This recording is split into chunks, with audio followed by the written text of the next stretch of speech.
കഴിഞ്ഞ ദിവസം ഞാനൊരു ഷോർട്ട് ഫിലിം കണ്ടു. ഷോർട്ട് ഫിലിമിൻ്റെ ക്ലൈമാക്സ് എനിക്ക് ഭയങ്കരമായിട്ട് ഇഷ്ടപ്പെട്ടു. ഒരു പക്ഷേ ഇനി അങ്ങോട്ടേക്ക് നമ്മുടെ നാട്ടിലെ മോട്ടിവേഷണൽ സ്പീക്കർമാർ, അതുപോലെ ഈ കമ്മ്യൂണിക്കേഷൻ്റെ ഇമ്പോർട്ടൻസിനെ കുറിച്ച് സംസാരിക്കുന്ന ആളുകളൊക്കെ ചിലപ്പോൾ ഈ ഷോർട്ട് ഫിലിം അവരുടെ ഒരു ടൂൾ പോലെയൊക്കെ ഉപയോഗിക്കാൻ സാധ്യതയുണ്ടെന്ന് എനിക്ക് തോന്നിപ്പോയി. അത്രയും രസമായിട്ട് എനിക്ക് തോന്നി. രസം in the sense short film ഒരു ഹൊറർ ഷോർട്ട് ഫിലിമാണ് കേട്ടോ. ഒരു പഴയ തറവാട് വീട്, അവിടെ ദുർദേവതകളൊക്കെ ഉണ്ടായിരുന്നു എന്ന് പറയുന്നു. അങ്ങോട്ടേക്ക് ഒരു അച്ഛനും അമ്മയും കുട്ടിയും ചെന്നെത്തുകയാണ്.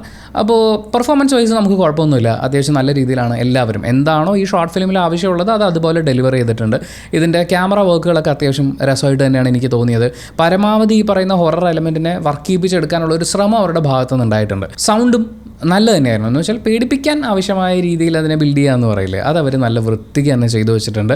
പിന്നെ 1-2 ഞെട്ടിക്കൽ സാധനങ്ങളുണ്ട്. അത് ആക്ച്വലി നമ്മൾ സ്വപ്നത്തിൽ കാണുന്നത് പോലെയുള്ള, അല്ലെങ്കിൽ സ്വപ്നങ്ങളിൽ നിന്ന് നമ്മൾ ഞെട്ടി എണീക്കുന്ന സമയത്തൊക്കെ ഫീൽ ചെയ്യുന്ന കുറേ കാര്യങ്ങളില്ലേ, ഏകദേശം അതിനോട് ഭയങ്കര റിലേറ്റബിൾ ആയിട്ട് തോന്നി. അങ്ങനെയും അത് അത്യാവശ്യം വർക്കാവുന്ന രീതിയിൽ തന്നെയായിരുന്നു. ബാക്ക്ഗ്രൗണ്ട് സ്കോർ ഈ ടോട്ടൽ സൗണ്ടിങ്ങിൻ്റെ കാര്യം പറഞ്ഞ പോലെ തന്നെ നല്ല രസമായിട്ട് തന്നെ ഉണ്ടായിരുന്നു. പിന്നെ ഈ പറയുന്ന മന്ത്രവാദി പരിപാടികളൊക്കെ ഉണ്ട്. സാധാരണ ഈ ഉച്ചാടനം, ആവാഹനം എന്നൊക്കെ പറയുമ്പോഴേക്കും സ്ഥിരമായി ചെയ്യുന്ന പരിപാടിയിൽ നിന്ന് കുറച്ച് ഡിഫറൻ്റ് ആയിട്ടുള്ള സാധനങ്ങളൊക്കെ ഉണ്ട്.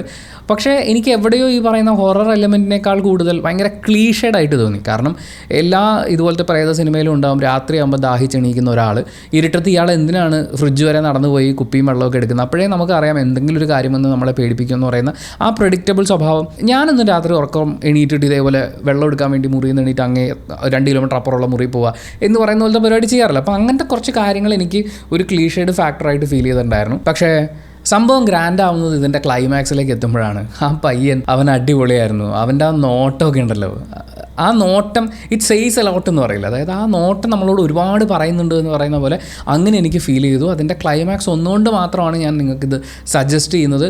പറ്റിയാൽ കണ്ടു നോക്കുക.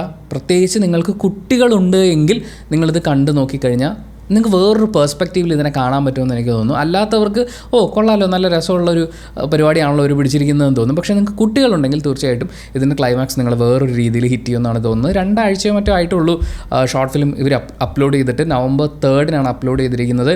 വിഷ്ണു PV ആണ് ഇത് തിരക്കഥ എഴുതി സംവിധാനം ചെയ്തിട്ടുള്ളത്. മച്ചാനെ കൊള്ളാം. നിങ്ങളുടെ ഈ ഒരു ഐഡിയ പരിപാടി ഇതൊരു തുടക്കത്തിൽ ഇപ്പോൾ എല്ലാവരും ആദ്യം ചെയ്യുന്ന വർക്കിൽ ഈ പറയുന്ന സാധനം നമ്മൾ കാണും, പക്ഷേ പിന്നീട് നമ്മളത് തുടർന്ന് കാണുക എന്നുള്ളതാണ് പ്രധാനം. അപ്പോൾ നിങ്ങളുടെ ഇനിയുള്ള വർക്കുകളിലും, അതിപ്പോൾ ഷോർട്ട് ഫിലിംസ് ആണെങ്കിലും നിങ്ങൾ സിനിമകളും ചെയ്യൂ. അപ്പോൾ അവിടെയും ഈ പറയുന്ന ഒരു വെറൈറ്റി കൊണ്ടുവരാൻ നിങ്ങൾക്ക് പറ്റട്ടെ, ഈ പറയുന്ന ഒരു ഫീല് നിലനിർത്താൻ പറ്റട്ടെ, കുറച്ചും കൂടി പ്രെഡിക്റ്റബിൾ ക്ലീഷേഡ് പരിപാടിയിൽ നിന്ന് മാറി നിൽക്കാൻ നിങ്ങൾക്ക് സാധിക്കട്ടെ എന്ന് ഞാൻ ആശംസിക്കുകയാണ്. അജിഷ പ്രഭാകർ, സഞ്ജയ് K. നായർ, എയ്ബൽ അഭിലാഷ്, ഗോപൻ മങ്ങാട്ട്, ജിൻസി ചിന്നപ്പൻ, സുലേഖ, പ്രീത തുടങ്ങിയവരൊക്കെയാണ് ഇതിൽ അഭിനയിച്ചിട്ടുള്ളത്. എയ്ബൽ അഭിലാഷാന്ന് തോന്നുന്നു ആ പയ്യൻ അവൻ ചെയ്തേക്കുന്നത്. അവൻ്റെ കണ്ണ് ഭയങ്കര രസമുണ്ടോ. നിങ്ങൾ അവനെ എങ്ങനെ സെലക്ട് ചെയ്തെന്ന് പറഞ്ഞാൽ അവൻ അടിപൊളി നോട്ടമാണ്.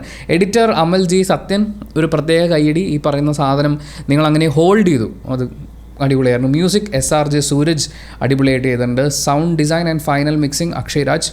Nice bro. കോസ്റ്റ്യൂം ഡിസൈൻ അടിപൊളിയായിട്ടുണ്ടായിരുന്നു. DI എബിൻ ഫിലിപ്പാണ് ചെയ്തിരിക്കുന്നത്. അടിപൊളിയായിട്ടുണ്ട് ബ്രോ. VFX ഡിജിറ്റൽ മൈൻഡാണ് ചെയ്തിട്ടുള്ളത്. എല്ലാം കൊണ്ടും നല്ലൊരു വർക്കായിരുന്നു. അവരുടെ കയ്യിൽ നല്ലൊരു സാധനം ഉണ്ടായിരുന്നു. അതിന് വളരെ നല്ല രീതിയിൽ അവർക്ക് ഡെലിവർ ചെയ്യാൻ പറ്റിയിട്ടുണ്ട്. വളരെ കുറച്ച് സമയം കൊണ്ട് തന്നെ, അതായത് ഒത്തിരി ഇരുത്തി നമ്മൾ വെറുപ്പിച്ച് വലിപ്പിക്കുക എന്ന് പറയുന്ന പരിപാടിയിലേക്ക് പോകാതെ, പക്ഷേ ഈ പറയുന്ന ക്ലീഷേഡ് പ്രെഡിക്റ്റബിൾ ഫാക്ടറുണ്ട്, പ്രേതങ്ങൾ അല്ലെങ്കിൽ പേടിപ്പിക്കൽ ഫാക്ടറുകളിൽ നിന്ന് അവർ ഉപയോഗിച്ചിട്ടുള്ള കുറച്ച് കാര്യങ്ങൾ. അവിടെ എനിക്കൊരു ലാഗ് ഫീൽ ചെയ്തു. പക്ഷേ ഇത് കഴിയുമ്പോൾ കൊള്ളാല പരിപാടി എന്ന് പറയുന്നൊരു ഫീലായിരുന്നു. സോ കണ്ടിട്ടില്ലാത്തവർ കണ്ടു നോക്കുക. ഷോർട്ട് ഫിലിമിനേക്കാൾ കൂടുതൽ ലെങ്ത് ആവേണ്ട ഈ വീഡിയോ എന്നുള്ളതുകൊണ്ട് ഞാനിവിടെ വെച്ച് നിർത്താണ്. ഷോർട്ട് ഫിലിം കാണാനുള്ള ലിങ്ക് ഡിസ്ക്രിപ്ഷനിലുണ്ട്. Thank you so much for watching this video. ഇഷ്ടപ്പെട്ടാൽ ലൈക്ക് ചെയ്യുക, കമൻറ്റ് ചെയ്യുക, ഷെയർ ചെയ്യുക, സബ്സ്ക്രൈബ് ചെയ്യുന്ന കാര്യം പരിഗണിക്കുക.